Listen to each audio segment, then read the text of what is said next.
Chapter second work and energy. Energy म्हणजे काय, एनर्जीचे प्रकार कोणते ते आपण पाहिले. कायनेटिक एनर्जीच्या संदर्भात पाठीमागच्या तासात आपण माहिती पाहिलेली. Kinetic energy is equal to work done on the object F S. Expression for kinetic energy, गतिज ऊर्जा जी आहे त्याचं समीकरण आपल्याला मिळवायचं आहे. Suppose a stationary object of a mass m moves because of an applied force. Let u be its initial velocity. Let the applied force F.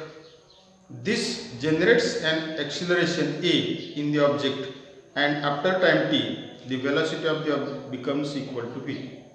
The displacement during this time s, the work done is equal to W is equal to Fs.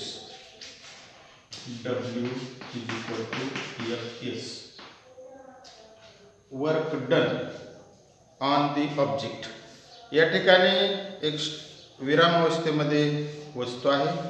त्या वस्तूचं वस्तुमान m, मास m, ती गतिमान झालेली आहे, म्हणजे त्याच्यावरती force लावलेला आहे. U be the initial velocity, सुरुवातीचा वेग हा यू आहे, u is equal to 0. Applied force F, लावलेलं बल जे आहे ते एफ आहे. बल लावल्यामुळे त्याच्यामध्ये ॲक्सिलरेशन निर्माण झालं, त्वरण निर्माण झालं, ते ए आहे. त्यासाठी काही कालावधी लागला. आफ्टर टाइम टी त्याची वेलोसिटी जी आहे ती फी होईल. डिस्प्लेसमेंट ड्युरिंग दिस टाईम, त्या कालावधीमध्ये ती काही अंतर कापून गेली, डिस्प्लेसमेंट एस. त्यामध्ये झालेलं जे कार्य आहे, the work done on the object W is equal to Fs. According to Newton second law, न्यूटनच्या गतीविषयक दुसऱ्या नियमानुसार F is equal to ma. त्यानंतर दुसरं जे इक्वेशन आहे, S is equal to ut plus 1/2 at square. Second equation, initial velocity 0 आहे, म्हणजे s is equal to 0 plus 1/2 at square,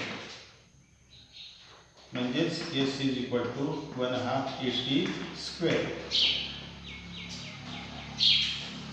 F is equal to ma, mass into energy, mass into acceleration. s is equal to 1/2 at square, acceleration time T. Work done, kinetic energy Fs, F and S, त्या किमती आपण ठेवली तर W is equal to Fs, W is equal to F ma, S 1/2 at square, W is equal to 1/2 सुरुवातीला घेतलं, नंतर हे m, हे ए आणि हे ए स्क्वेअर आणि हे टी स्क्वेअर, म्हणजेच आपल्याला AT स्क्वेअर असं म्हणतो. W is equal to 1/2 m a square हे टी स्क्वेअर, म्हणून ब्रॅकेटमध्ये AT स्क्वेअर असं मांडलं जातं. W is equal to 1/2 m AT square. Newton's first equation of motion, न्यूटनच्या गतीविषयी पहिले जे समीकरण आहे, v is equal to u plus AT. Newton's first equation of motion, v is equal to u plus AT. V is equal to initial velocity 0 plus AT, v is equal to AT. Square केला, दोन्हीचा square केला तर v square is equal to AT square.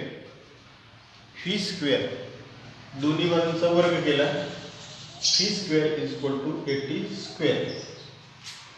हे AT square त्याच्याऐवजी आपल्याला हे म्हणता येईल, म्हणजेच W is equal to 1/2 m T square.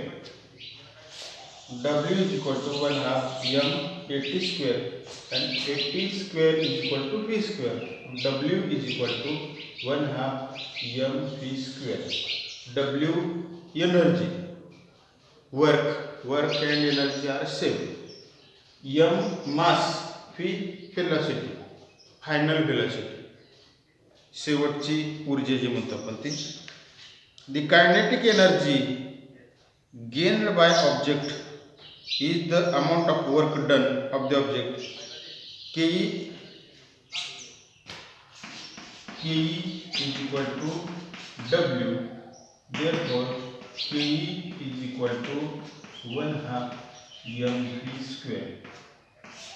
Kinetic energy is equal to 1/2 mv square. Mass into velocity. The kinetic energy gained by an object is the amount of work done. म्हणजे वस्तूनं मिळवलेली जी गतिज ऊर्जा आहे त्या गतिज ऊर्जेचं त्या वस्तूवर झालेलं कार्य होतं. गतिज ऊर्जा म्हणजे त्या ऊर्जेनं त्या वस्तूवरती केलेलं कार्य. म्हणून W kinetic energy is equal to 1/2 mv square. Expression for kinetic energy, गतिज ऊर्जेचं हे समीकरण जे आहे ते कसं मिळालं ते लक्षात ठेवा. गतिज ऊर्जा कायनेटिक एनर्जी म्हणजेच work done. W is equal to Fs. Fचा फॉर्म्युला माहिती आहे आपल्याला. Force is equal to mass into acceleration. F is equal to ma. S displacement ut plus 1/2 t square. U initial velocity 0 into t 0 1/2 t square. S is equal to 1/2 t square. W is equal to Fs. F ma S 1/2 t square. हे 1/2 m a square a square आणि हे t square म्हणून हे ब्रॅकेटमध्ये मांडलं t square. गतिविषयक पहिलं जे equation आहे, first equation of motion, P is equal to u plus at. u initial velocity 0, P is equal to at. Square केला P square is equal to at square. ती किंमत याच्यामध्ये ठेवून टाकली. W is equal to m 1/2 m याच्याऐवजी t square. Kinetic energy म्हणजेच work done म्हणून kinetic energy is equal to 1/2 mv square. हे गतिविषयक समीकरण जे आहे एक्सप्रेशन ऑफ कायनेटिक एनर्जी तो फॉर्म्युला लक्षात ठेवा. धन्यवाद.